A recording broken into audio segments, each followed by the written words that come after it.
ಮೈಸೂರಿನಲ್ಲಿ ಇವತ್ತು ತಾಯಿ ಚಾಮುಂಡೇಶ್ವರಿಗೆ ಪೂಜೆನ ಸಲ್ಲಿಸಿ ಮಧ್ಯಾಹ್ನ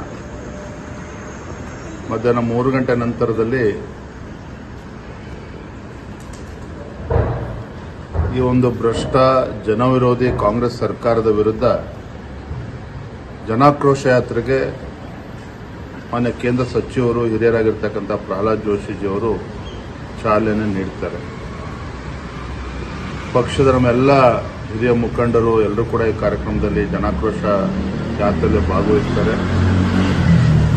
ಇವತ್ತಿನಿಂದ ಪ್ರಾರಂಭ ಆಗ್ತಕ್ಕಂಥ ನಮ್ಮ ಜನಾಕ್ರೋಶ ಯಾತ್ರೆ 4 ಹಂತಗಳಲ್ಲಿ ಈಗಾಗಲೇ ನಿಶ್ಚಯ ಆಗಿದೆ. ಇವತ್ತು ಮೈಸೂರು, ನಾಳೆ ಬೆಳಗ್ಗೆ ಮಂಡ್ಯ, ಸಂಜೆ ಹಾಸನ, ನಾಡಿದ್ದು ಮಡಿಕೇರಿ, ಮಂಗಳೂರು, ಈ ರೀತಿ ಪ್ರತಿ ಜಿಲ್ಲಾ ಕೇಂದ್ರಗಳಿಗೆ ನಮ್ಮ ಜನಾಕ್ರೋಶ ಯಾತ್ರೆ ತಲುಪ್ತದೆ. ಏನು ಅಯೋಗ್ಯ ಕಾಂಗ್ರೆಸ್ ಸರ್ಕಾರ ಇದರ ಜನವಿರೋಧಿ ನೀತಿಗಳೇನಿದ್ದಾವೆ, ಬೆಲೆ ಏರಿಕೆ ಇರ್ಬೋದು, ಮುಸಲ್ಮಾನರಿಗೆ ಸರ್ಕಾರಿ ಕಾಮಗಾರಿಗಳಲ್ಲಿ 4% ರಿಸರ್ವೇಷನ್ ಕೊಟ್ಟಿರ್ತಕ್ಕಂಥದ್ದು, SCP, SP, TSP,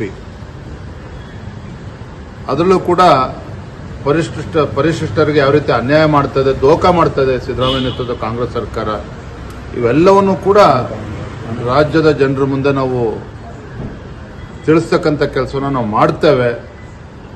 ಈ ಸರ್ಕಾರದ ಜನವಿರೋಧಿ ನೀತಿಗಳನ್ನು ಜನರಿಗೆ ತಿಳಿಸ್ತಕ್ಕಂಥ ಕೆಲಸವನ್ನು ನಾವು ಮಾಡ್ತೇವೆ. ಸರ್, ಮುಡಾ ಹೋರಾಟದಲ್ಲಿ JDS ಜೊತೆಯಾಗಿತ್ತು, ಆದರೆ ಈ ಹೋರಾಟದಲ್ಲಿ ಯಾಕೆ ಇಲ್ಲ? JDSನ ಹೊರತಾಗಿ ನೀವು ಹೋರಾಟ ಶುರು ಮಾಡ್ತಾ ಇದ್ದೀರಾ? ಈಗಾಗಲೇ ಇದ್ರ ಬಗ್ಗೆ ನಾವು ಸ್ಪಷ್ಟಪಡಿಸಿದ್ದೇವೆ. JDS ಕಡೆಯಿಂದನೂ ಕೂಡ ಸ್ಪಷ್ಟಪಡಿಸಿದ್ದಾರೆ. ಮನೆ ಕುಮಾರಸ್ವಾಮಿ ಅವರು ಕೂಡ ಹೇಳಿದ್ದಾರೆ. ಇದು ನಾವು ಹೋರಾಟ ಪ್ರತ್ಯೇಕವಾಗಿ ಮಾಡ್ತಾ ಇದ್ದೇವೆ ಅಂತ ಹೇಳಿದ್ರೆ ಏನೋ ವ್ಯತ್ಯಾಸಗಳು ಉಂಟಾಗಿದೆ ಅಂತಲ್ಲ. ಇದು ಭಾರತೀಯ ಜನತಾ ಪಾರ್ಟಿ ಒಂದು ರಾಷ್ಟ್ರೀಯ ಪಕ್ಷವಾಗಿ ಹೋರಾಟವನ್ನು ನಾವು ಕೈಗೆತ್ತಿಕೊಂಡಿದ್ದೇವೆ. ಜನರ ಮಧ್ಯೆ ಹೋಗಬೇಕು ಅಂತೇಳಿ ಈಗಾಗಲೇ ನಿಶ್ಚಯ ಆಗಿದ್ದಂತೆ ನಾವು ಪ್ರವಾಸವನ್ನು ಶುರು ಮಾಡ್ತಾ ಇದ್ದೇವೆ. JDS ಪಕ್ಷವು ಕೂಡ ಅವರು ಪ್ರತ್ಯೇಕವಾಗಿ ನಾವು ಹೋರಾಟ ಮಾಡ್ತೀವಿ ಅಂತ ಈಗಾಗಲೇ ಹೇಳಿದ್ದಾರೆ ಮತ್ತು ಅನೇಕ ಹೋರಾಟಗಳು ಪ್ರತ್ಯೇಕವಾಗಿ ಮಾಡಿದ್ದಾರೆ. ಸ್ವಲ್ಪ ಗೊಂದಲ ಏನಿಲ್ಲಪ್ಪ, ಸಮನ್ವಯ ಸಮಿತಿ ಬೇರೆ ಕಾರಣಕ್ಕೆ ಮಾಡಬೇಕು, ಅದನ್ನು ಮಾಡ್ತೇವೆ. ನಾನು ಕೂಡ ಅವರ ಪಕ್ಷದ ಎಲ್ಲ ಹಿರಿಯರು ಕೂಡ ನಾನು ಮಾತನಾಡ್ತೇನೆ. ಅದು ನಾವು ಹೋರಾಟ ಪ್ರತ್ಯೇಕವಾಗಿ ಮಾಡ್ತೀವಿ ಅಂತೇಳಿ ಏನೋ BJP JDS ಪಕ್ಷ ಮಧ್ಯೆ ಏನೋ ಒಡಕುಂಟಾಗ್ಬಿಟ್ಟಿದೆ. ಇದು ಯಾವುದೂ ಕೂಡ ಸತ್ಯಕ್ಕೆ ದೂರವಾಗಿರ್ತಕ್ಕಂಥದ್ದು. ಸರ್, ಇನ್ನು ವಿರೋಧ ಪಕ್ಷಗಳ ಹೋರಾಟಕ್ಕೆ ಆಡಳಿತ ಪಕ್ಷದವರು ಯಾರು ಕೂಡ ನಮ್ಮ ಹೋರಾಟಕ್ಕೆ ಆಡಳಿತ ಪಕ್ಷದವರು ಗೌರವ ಕೊಡಬೇಕು ಅಂತ ಹೇಳಿ ನಿರೀಕ್ಷೆ ಮಾಡ್ತಕ್ಕಂಥ ದಡ್ರು ನಾವಲ್ಲ. ಅಂದ್ರೆ ಇಲ್ಲಿಯೂ ಕೂಡ ಈ ಒಂದು ಹೋರಾಟಕ್ಕೆ ಮಣಿ ಹಂತದಾಗ್ಲಿ ಅಥವಾ ಯಾವುದೇ ಒಂದು ಇದನ್ನಾಗ್ಲಿ ಹಿಂದೆ let me tell you one thing.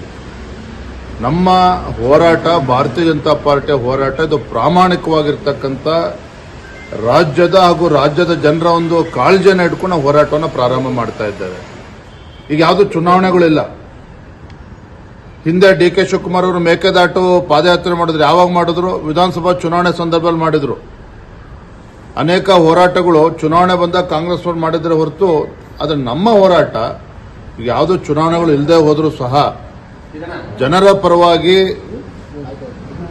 ಧ್ವನಿ ಎತ್ತಬೇಕಾಗಿರ್ತಕ್ಕಂಥದ್ದು ವಿರೋಧ ಪಕ್ಷವಾಗಿ ನಮ್ಮ ಕರ್ತವ್ಯ ಇದೆ.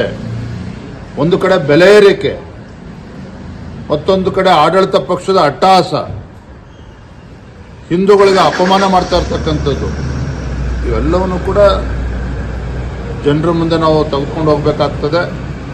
ಜನರಿಗೆ ನೈಜ ಸಂಗತಿಗಳನ್ನು ತಿಳಿಸ್ತಕ್ಕಂಥ ಕೆಲಸ ವಿರೋಧ ಪಕ್ಷವಾಗಿ ನಾವು ಮಾಡಬೇಕಾಗ್ತದೆ, ಅದನ್ನು ಮಾಡ್ತಾ ಇದ್ದೀವಿ.